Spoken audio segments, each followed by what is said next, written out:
Hello, I am C-3PO, and I believe the storyteller is ready, so let us begin. Hey George, that's a pretty good start, but we think a redo's necessary. The next film's gotta have lots of heart, so we hired this writer named Larry. And he's gonna pen the friggin' greatest sequel of all dang time. And he's gonna turn this thing on its head with one quick line.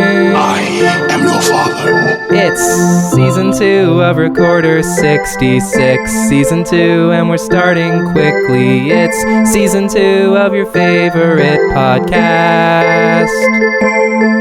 Now let's get to talking Empire Strikes Back. So we start off with the crawl. Our rebels are on the ice planet of Hoth, and the Empire is chasing after the rebels and Luke Skywalker, and Vader is quite obsessed with tracking down Luke especially.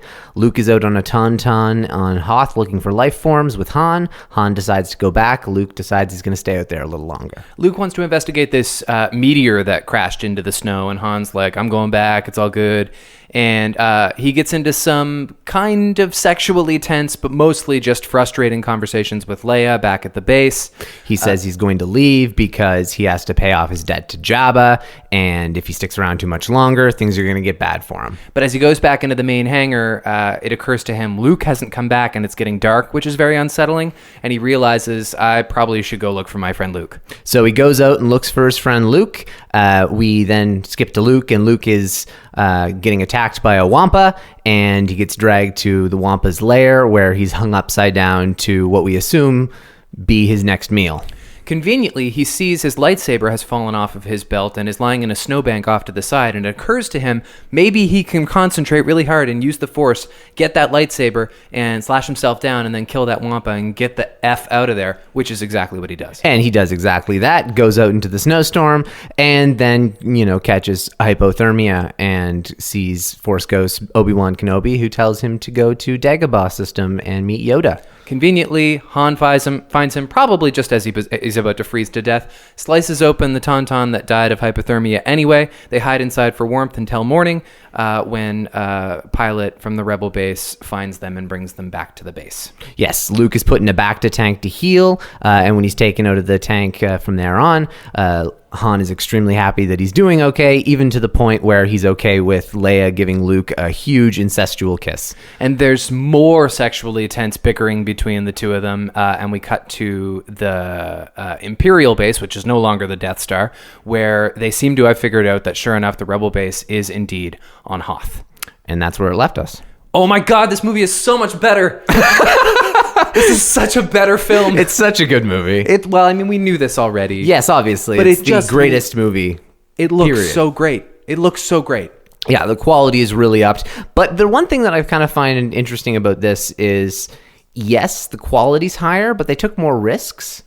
And because it's also such higher quality and the production value is so much higher, there are certain things that they went for that didn't land. They went for things beyond their capacity, like tauntauns, for example. Because tauntauns look a little glitchy. Tauntauns look great, actually, up close. I was just absolutely blown away. I agree. Just in terms of just how good they still look. Yeah, because that's like a tactile puppet or costume or something, right? But from a distance, it's like the worst version of outdated CGI you could imagine. Is it animated? It's some form of animation. It has to be. It's very glitchy. Because it's glitchy, and especially the aerial shots on the big ice fields of Hoth, that's when you can really see, it looks like an animated little horsey. Yeah. And my favorite part was, I didn't realize that tauntauns are actually very much one with the Force.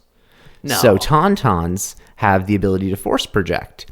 And the only reason why I'm saying this is because the tauntauns didn't actually make footprints in the snow.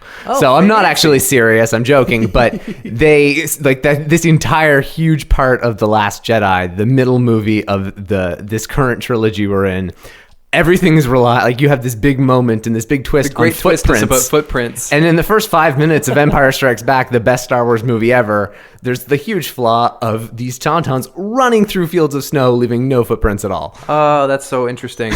That's so funny. And I picked up on exactly the same thing, but you're right, the production value is so much stronger. And I mean, like, it's just because they have so much more money. Star Wars might have only ended up being a B movie originally, but this thing was already going to be a hit. Absolutely. Because of how big of a cult hit the original movie was. So they had the money to hire a better screenwriter, a better director, and I don't even know who the director is.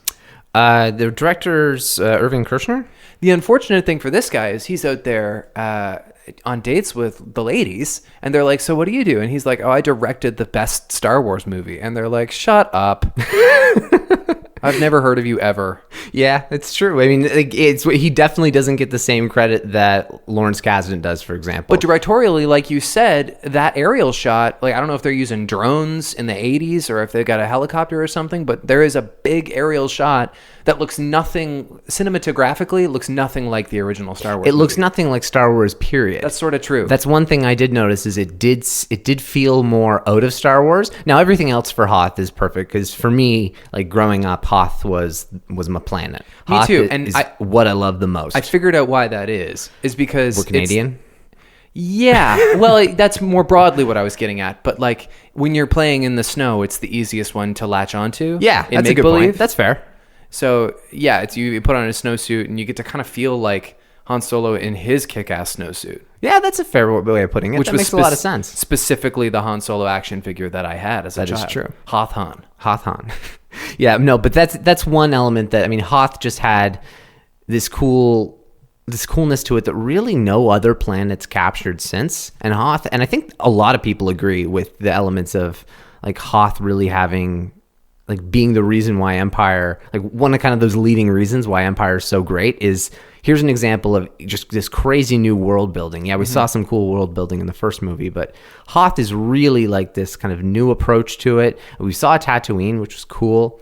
Yeah. Bespin's even more so. And I think really the world building with Dagobah, like these three new places introduced in Empire are really what drive so much of it. I think the three of them together. Yes, that's what I mean. I think they blow the Star Wars universe wide open, but I don't think there is great world building unique to Hoth. It's certainly not the way there is on Bespin, which does a fabulous job. I actually think Hoth, for how exciting and mysterious it is kind of lacking in that there is nothing else to say about it. Like, is there a city on Hoth? No, it's desolate. Okay. No, but that's it makes for this great battle, and it's just a very cool setting. And Right. The Wampa scene was probably my favorite scene from all three of the original trilogy movies when I Do you was a kid. feel like he holds up? Oh, the Wampa, absolutely. The Wampa's fucking terrifying. He looks pretty scary, doesn't he? He's like just like he's gross, Yeah. and he's scary, and he growls in a way that's a little bit terrifying. It's gurgling, and the slobbery noise that he makes as he sucks on the bones of the taunt. Like it's really gross. He's basically an abominable snowman. Yep. Is he a solo entity? Does he have a clan or a family or anything? Or because like the impression we get from the rebels is that he is one in a million. Like maybe it's another one of those creatures. Princess, we have a visitor. We picked up something outside the base of Zone 12 moving east. It's metal. Then it couldn't be one of those creatures. Could be a speeder, one of ours. No. Yeah, I don't really know. I kind of got that same sort of abominable snowman vibe where maybe it's sort of like a mythical sort of creature, one that's not as common. I actually didn't do my research on Wampas in that regard. I don't know a whole lot about them in that really. All right. So That bodes well for my trivia segment. shit. You have to do your research, Ross. Why don't we start with Padawan questions? We'll space them out. Okay, sure. All right, my What's yours? Padawan question for you, Ross. The rebel pilot who finds Han and Luke the next morning is what flight number? Rogue 2. Rogue 2, isn't that interesting? And he says it like 16 times. This is Rogue 2. This is Rogue 2. Well, That's Rogue 2. We'll see in the next 20. Luke's Rogue leader. So, yeah. Does that make him Rogue 1?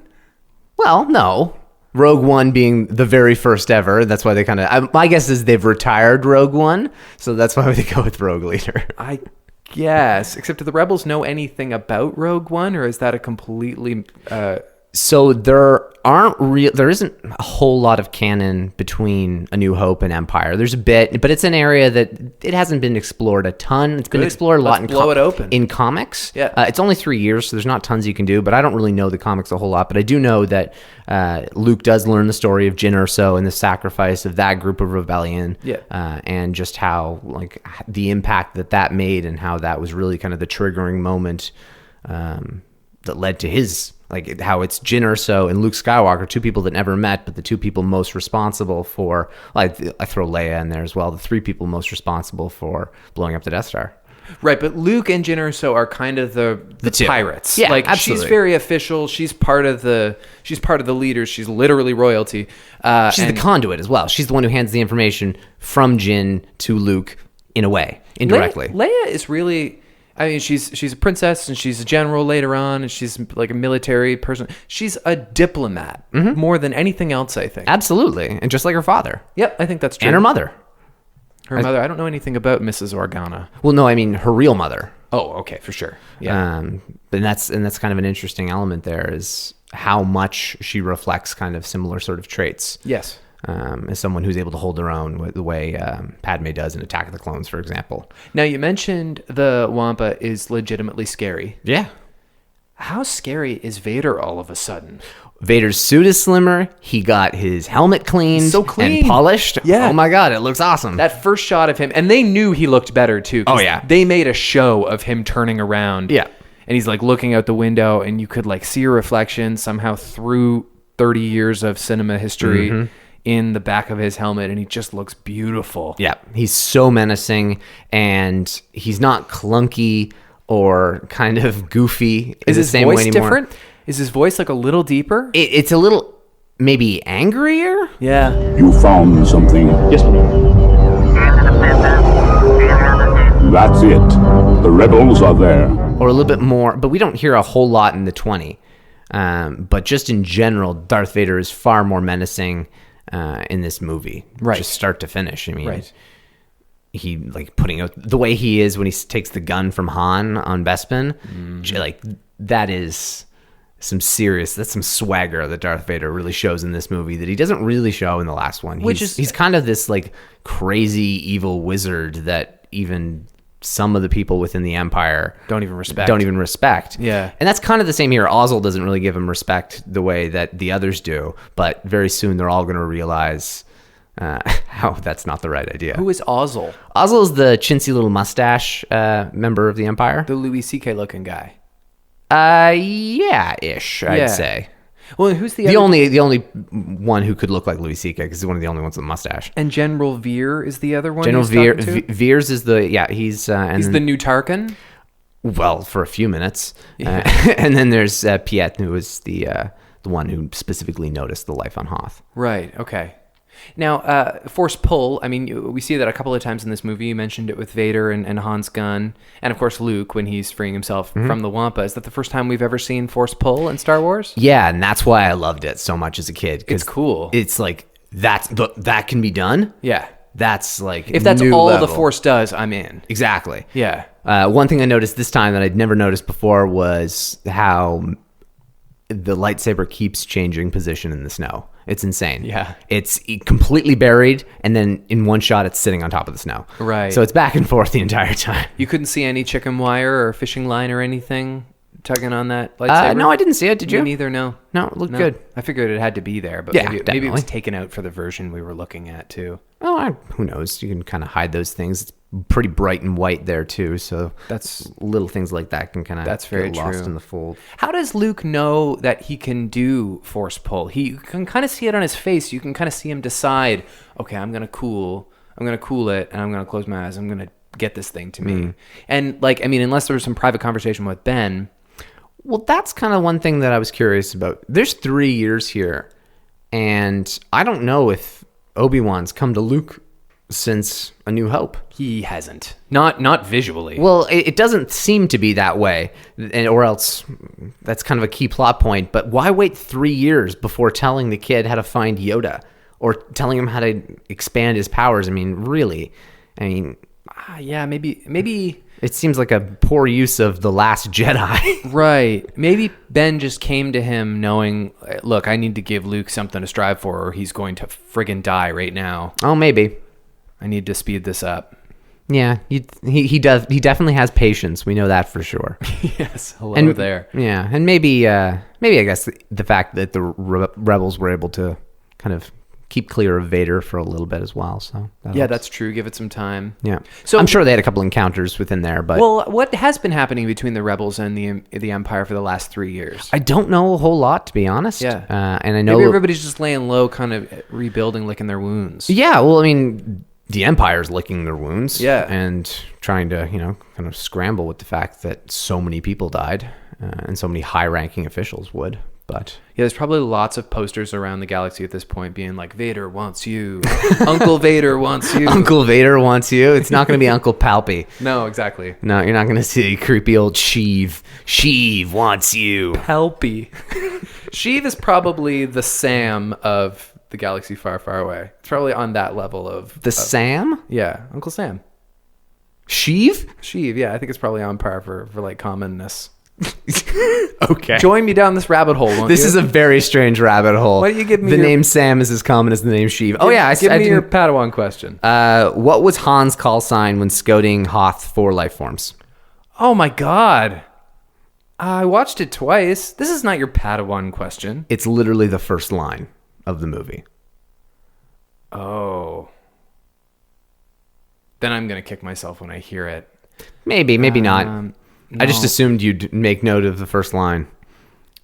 I just don't remember him having like a call sign, or is it like a code name? I'll give you Luke's, and then you'll have a really good chance at guessing Han's. Okay. Echo 3.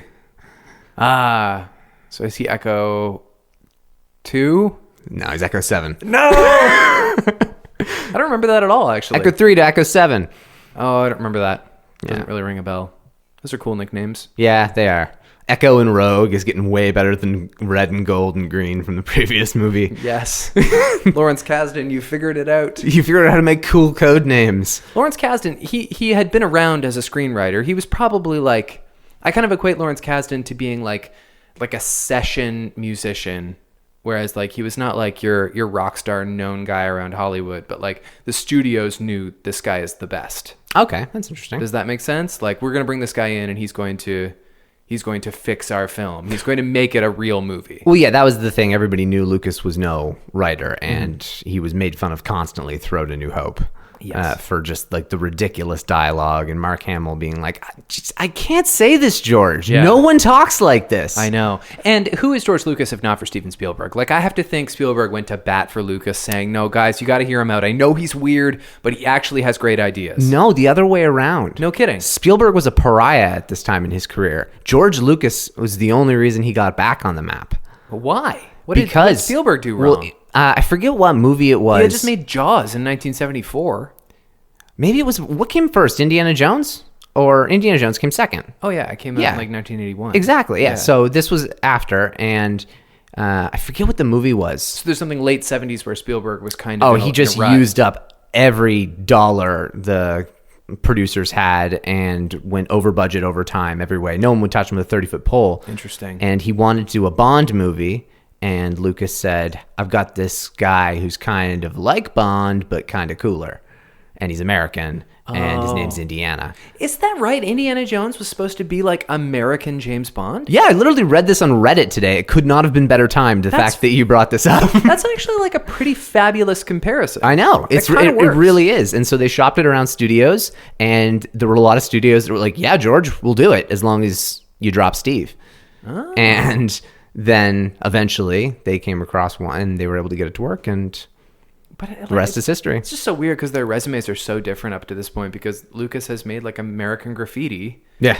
and one Star Wars movie, which to be fair was an enormous, unprecedented hit. But Spielberg was already making movies like twice a year, Yeah, it must have been a matter of just not using dollars wisely. I guess. And maybe he was just putting too much of a strain on the wallets of people. Well, maybe that's why the studios like George Lucas, because he was perfectly fine with really cheap-looking stuff. That's definitely true. Although he did also go over time and I think over budget on A New Hope as well. Oh, that makes sense. They had to rush a lot of things at the end of A New Hope. Just because he was difficult and stubborn.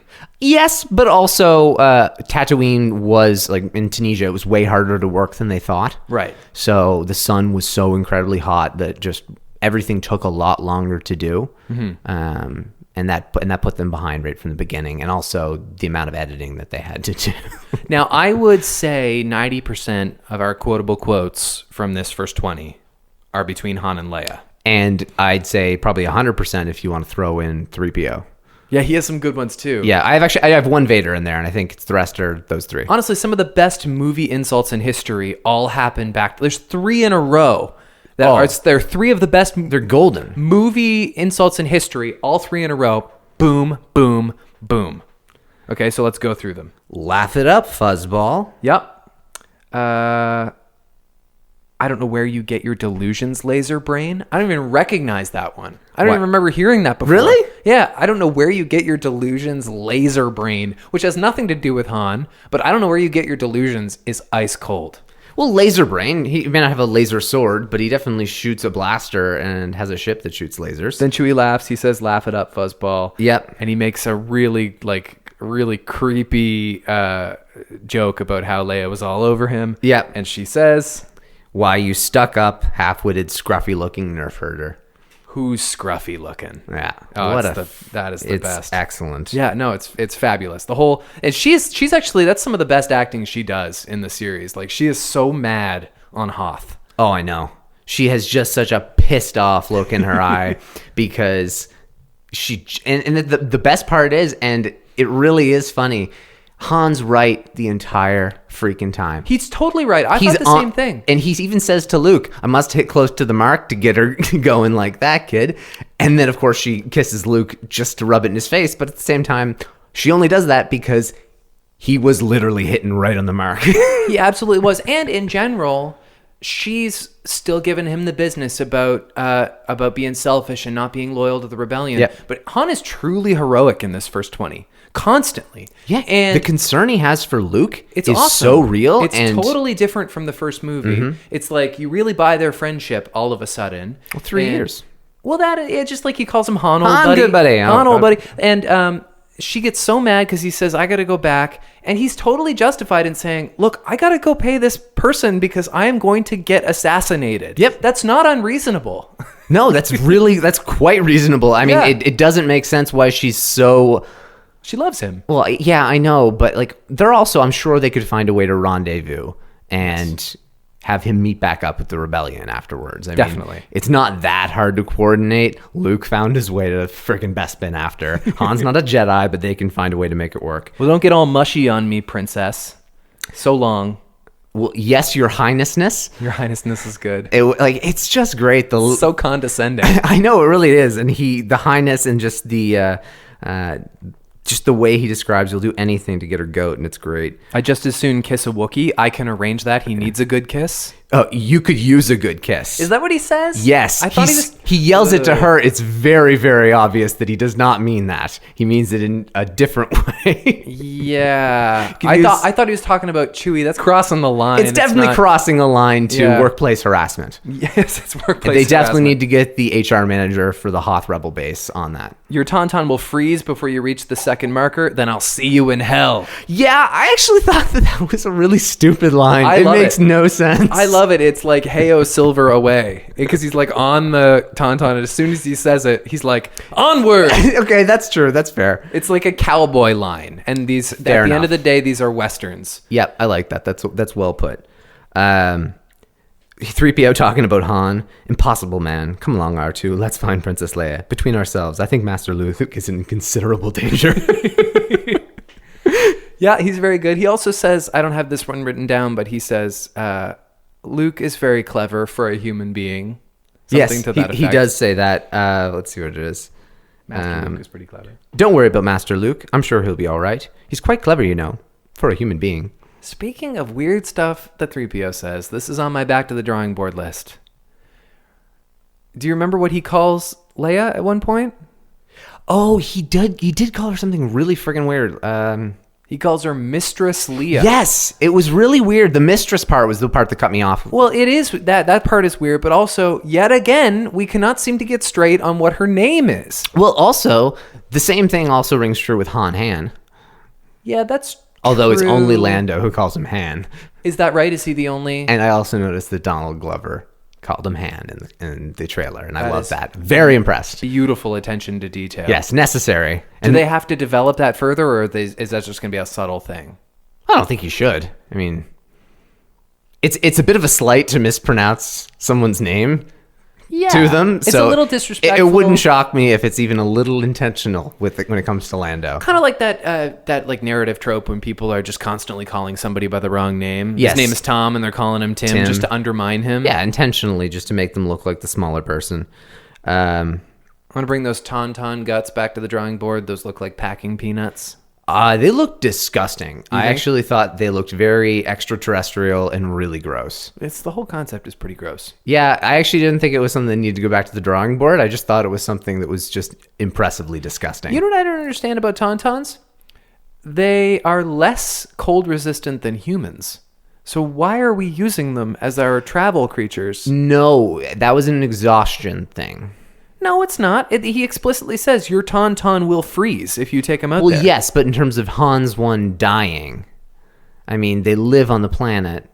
I also read a scientific blog about tauntauns to see whether or not Luke could survive inside a tauntaun. Yeah. And he can't. Right. 17 minutes if he was already semi-hypothermic. Certainly not overnight. And 47 minutes, no matter what his temperature was, because the tauntaun's dead. Its body temperature would be dropping. It's a reptile, so it also doesn't retain heat very well in the same way. Although, maybe it was somewhere around 25 to 45 minutes, because one thing they don't really show us too closely is that Han has built some kind of igloo. Yeah.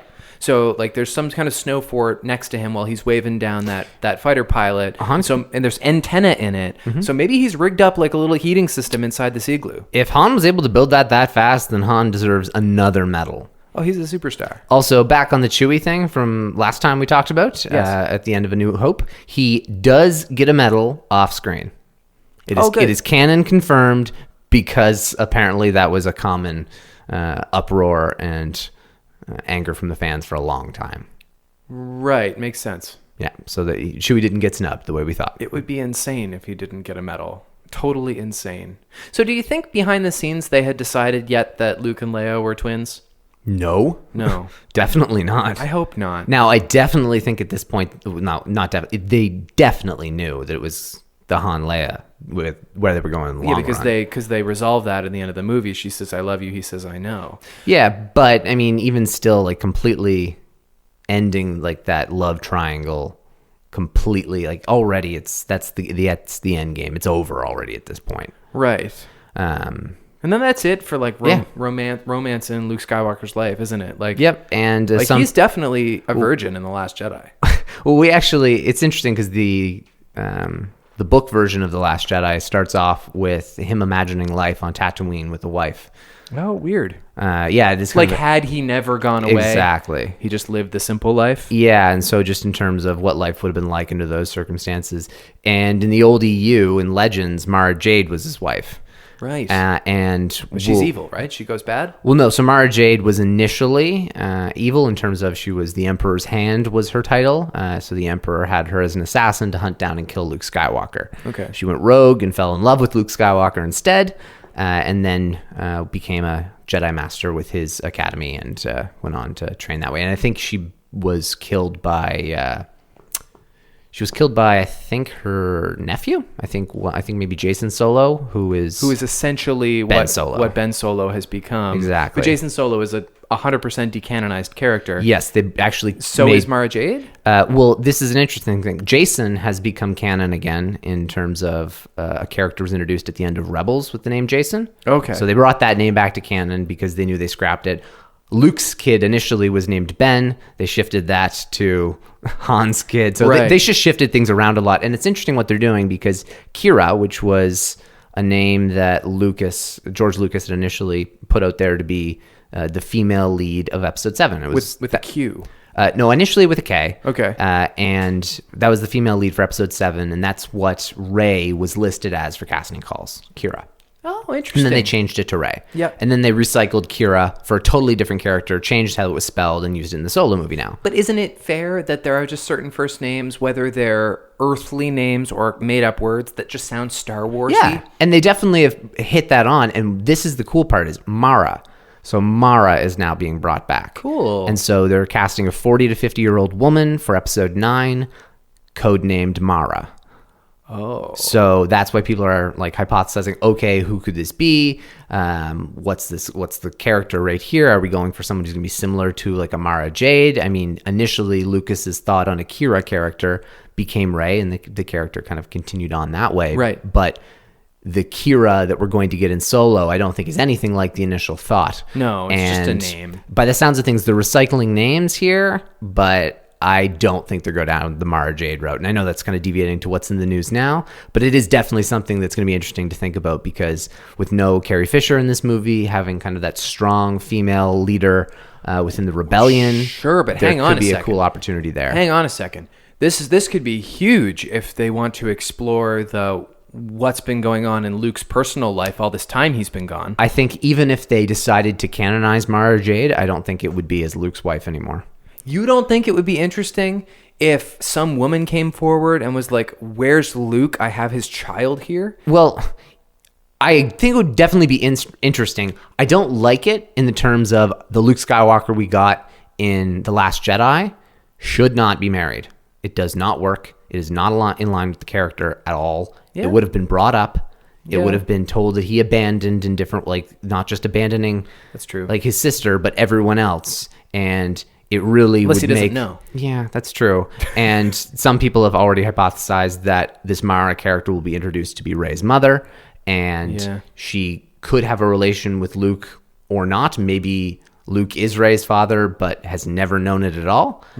So that's kind of an interesting way. It is kind of interesting that we can, the whole thing where your parents were nothing, you're nobody, that can remain true, and we could still find out who they are, Well, and they could have significance after all. I don't think so. I think if he's speaking the truth, then they're nobodies, or he's lying and they didn't sell her and they weren't drunks, and he's... No, I think he was telling the truth. I think he was but too. I think maybe that is the truth now, and they might still come forward, and there might be some interesting revelation about. Oh, that. like a Maury situation, almost. No, not like that. I just mean like you said, they might have a Luke Skywalker connection that Ben Solo doesn't know about. Yeah, maybe that could be interesting. Certainly, I mean, we all know that when he first heard of a girl, he freaked out. So Yeah, he did. He could know something that maybe even Luke doesn't know. That still stands out to me. But you would think he would have taunted Luke with that in The Last Jedi.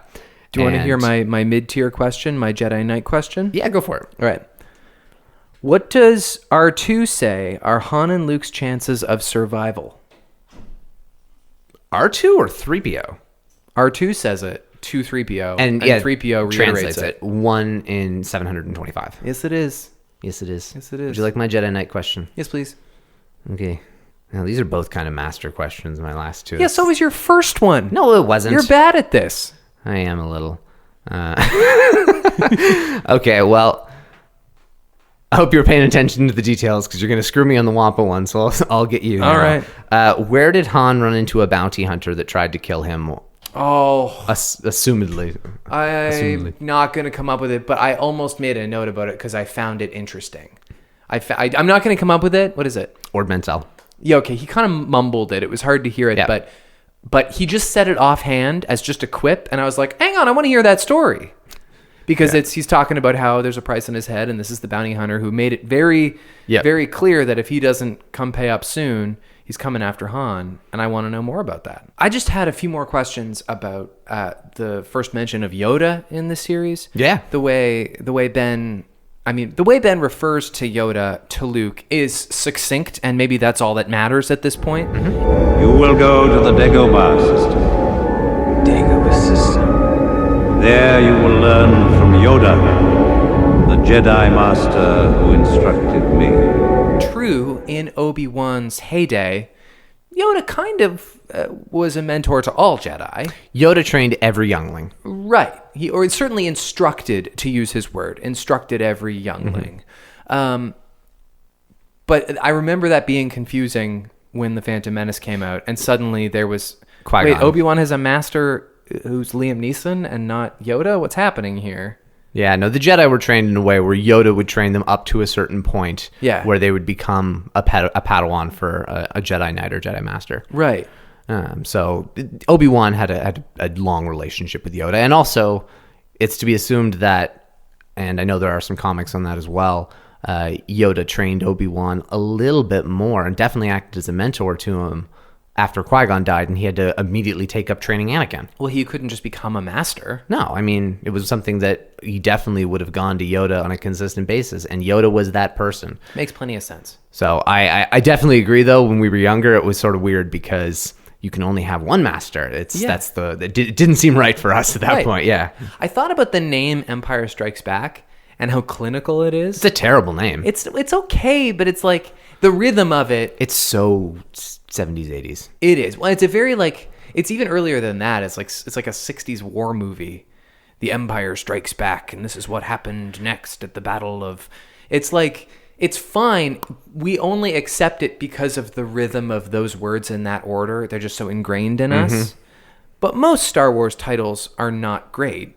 They're corny. But this is a really bad one, and it relies based on you knowing purely the entire plot of the previous one, which I guess so many different kind of subtitles for movies and a part of a series, that's the case. But I don't know. The Empire Strikes Back, it seems almost like the title of a comic book more than it does an actual movie. It kind of spoils the first movie, doesn't it? In 3 words, it spoils what happens in the first movie. Yeah, kind of, in terms of like the Empire's going to get the shit like thrown at them in this movie. Okay, in all the Star Wars movies, what is the best title? Oh, that's a really good question.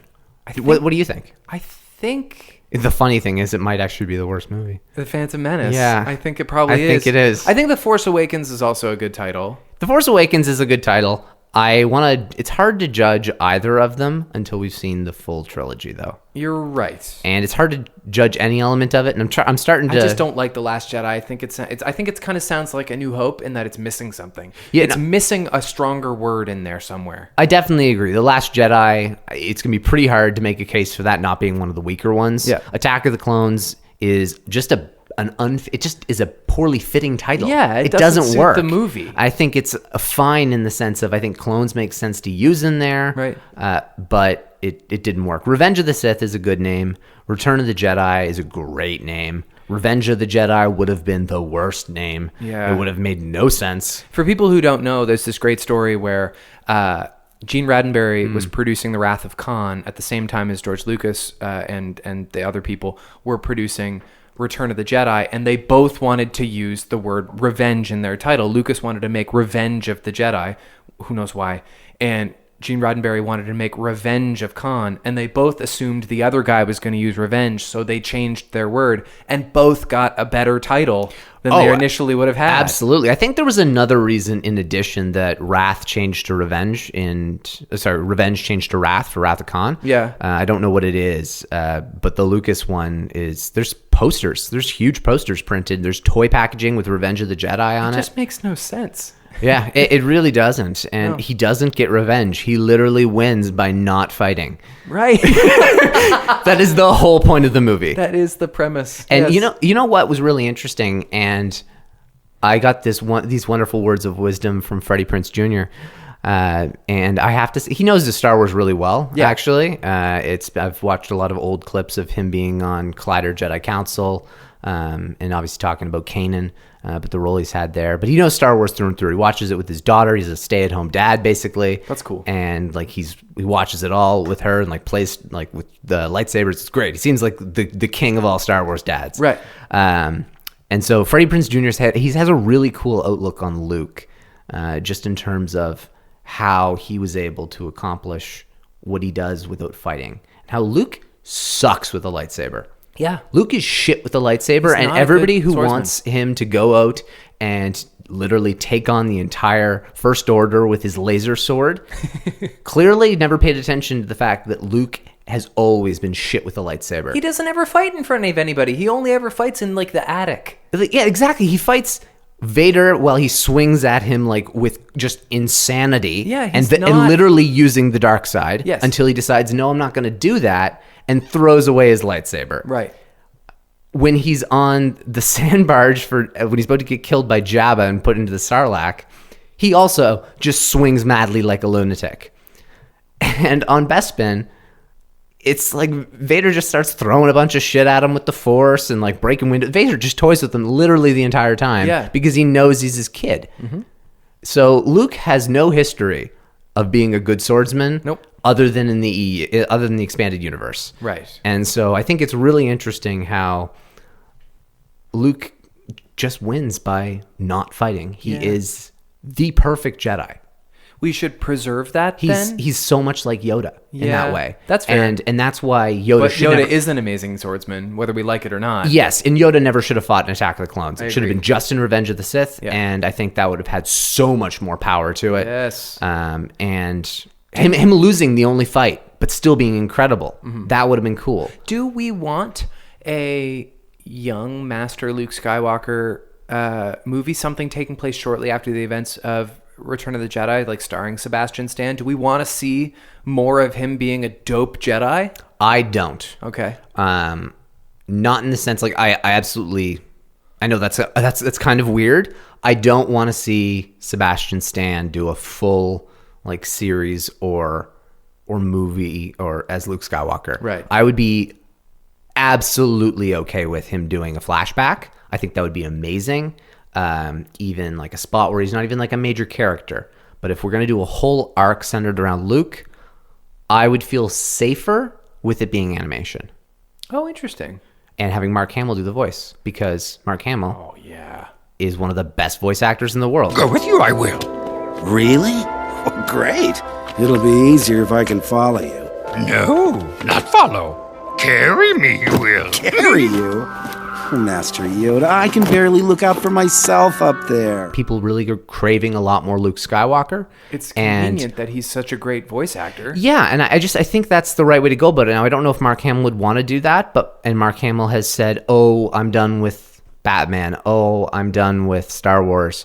But that's the way Mark Hamill is. We all know Mark Hamill has no filter, and he loves Batman and Star Wars. They're his favorite things. Yes. And they're what have made him famous, and he is grateful and gracious, and that's why we all absolutely adore Mark Hamill. All of this stuff about, like, that people say in chat rooms about how Mark Hamill thinks they've ruined Star Wars is fake news. Yeah, I mean... That's not true. Mark Hamill didn't like Return of the Jedi. He thought Luke Skywalker should be, like, tatted up and look and be shaved, like have a shaved head and just look like a straight up like thug, and then turn to the dark side.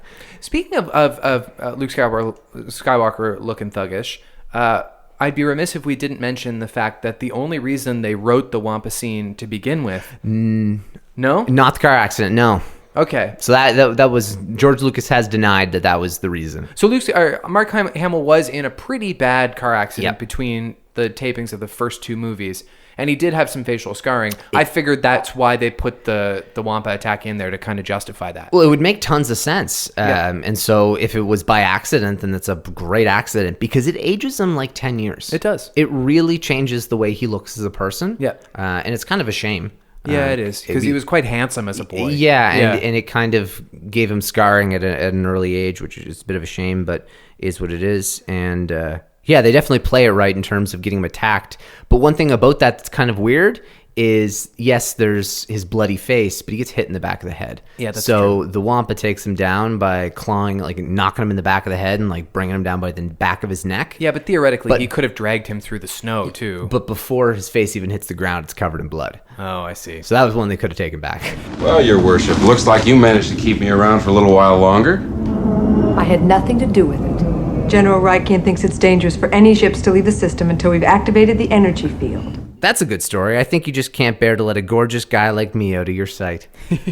And the look on his face is just so smug. Han has a couple of really great big jerk face smiles in this 20. Yeah, really like just sticking it to you like, I'm going to really just push you to the earth's end. Totally. And one great one from Vader. I just love it. It's the most. And you had one at the very end, like a Tarkin line that you said it's just so Tarkin. Yeah. This is just so Vader. Set your course for the Hoth system. General Veers, prepare your men. Prepare your men. You're right. Prepare your men. Oh my God. Yeah. That is so like... It's so simple too, eh? But it's just this military tyrant, and I just picture the doors blowing off and Vader marching through. Yeah, and maybe it's just something about the gravitas of Peter Cushing, but I don't think anybody else does either. I don't get the sense that anybody in the Empire besides Sheev has any kind of authority over Vader anymore. The way Tarkin used to kind of be able to talk back to him. Well, he would talk back to him because Tarkin had the unspoken knowledge that he was Anakin. Yeah, true. And Vader knew that as well, and they had also worked together a little bit in the Clone Wars, and they developed a lot of respect for each other, and Tarkin hated the Jedi, but he still respected Anakin, and therefore had even more respect for Vader because he was the only one who turned over to align with their beliefs. Yeah. And so he has a high respect for Vader, whereas other people don't really know where Vader came from. They just like, where the fuck did this robotic guy with the built Force? in a lab? Yeah, like they probably think he did get built in a lab. Well, probably some of them did. Yeah. And that was kind of the interesting thing where Tarkin had just that knowledge about him. But there's Thrawn as well. I mean, Thrawn's gone from, the central parts of the galaxy at this point. He's out in the Outer Rim. Are they going to do him at some point? Well, they've done him in Rebels. Yeah. And in my opinion, extremely well. I would be very surprised if they ever brought him to a movie, though. Okay. I would really be surprised. But if they did, Fassbender, Christian Bale, there could be some cool casting choices. Christian Bale, when that was mentioned on Jedi Council, I thought that was really could be an amazing choice. Let me give you my Jedi Master question, Sure. which you're not going to get. What Star Wars character had a toy Wampa as a child? Star Wars character. Yes. So not a Star Wars, like not the actor. No, the character. Had a toy Wampa. You've said this person's name already in the podcast. We already talked about this person a little bit. You suck. You're going to stump me. If you on didn't this look one, up too. Wampas, you're not going to get it. No, of course I'm not going to get it. Let me think. Think about who would have a toy Wampa. That's a person. Maybe we talked about them. Anakin. No, it was Jyn Erso. Oh, really? Had a stuffed Wampa as a child. Yeah. I actually included it at the last minute. I was like, wait a minute. It's got to be one of the people that we've seen as a kid. Yeah. I was thinking, like, is it Lando? And I was like, wait a minute. How would any of us know that? We don't know Boy Lando. Yeah, okay. Shit. That was, I wouldn't have thought of her over Anakin. Give me your last one. All right. We got to wrap this thing up. Who does Han first tell that he has to leave? Has to leave like the base? Mm-hmm.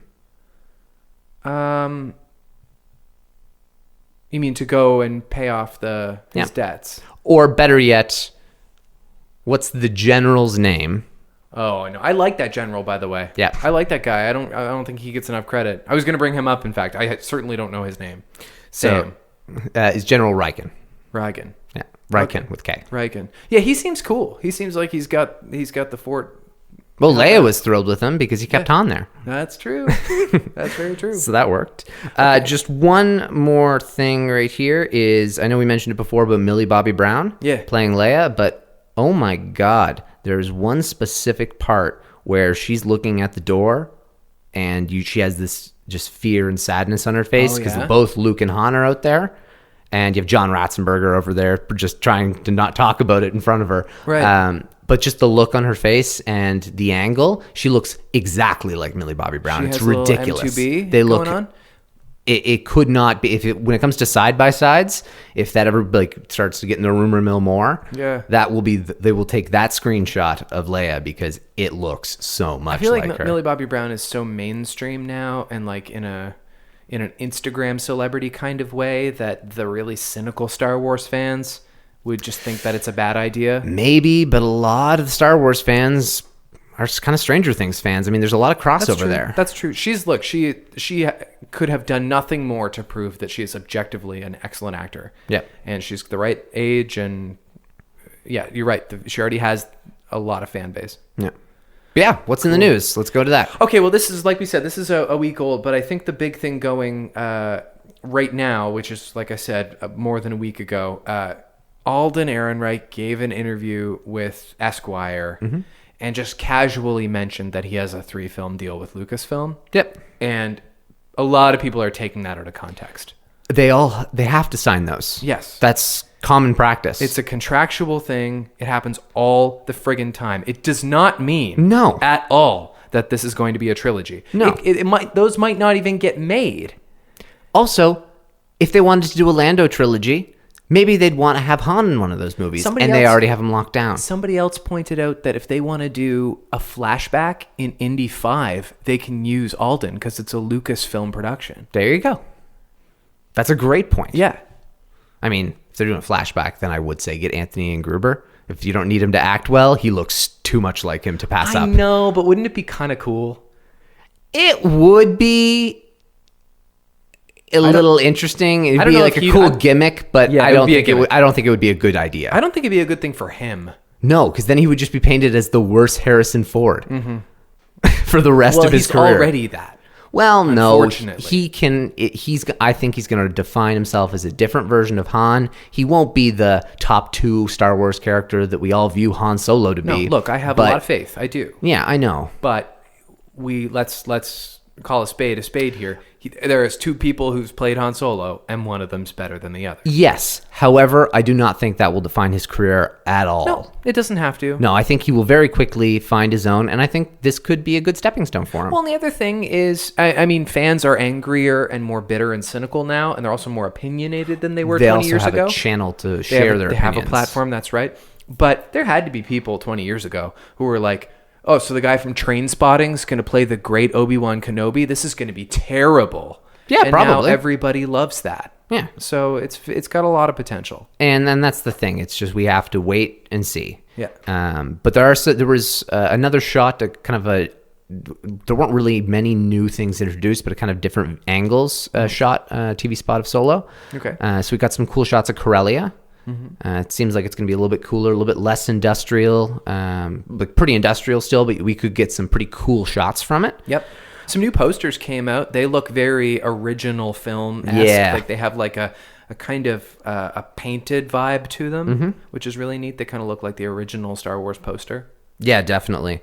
Post-production is done on Solo. Yeah, I know. And only 4 weeks out. So Ron Howard's shown it to a couple people. Good reaction so far. Who are those people? I don't know. Probably people who worked on the movie. Yeah. Or people who work for Disney. Kathleen. Yeah, definitely. Exactly. Yeah.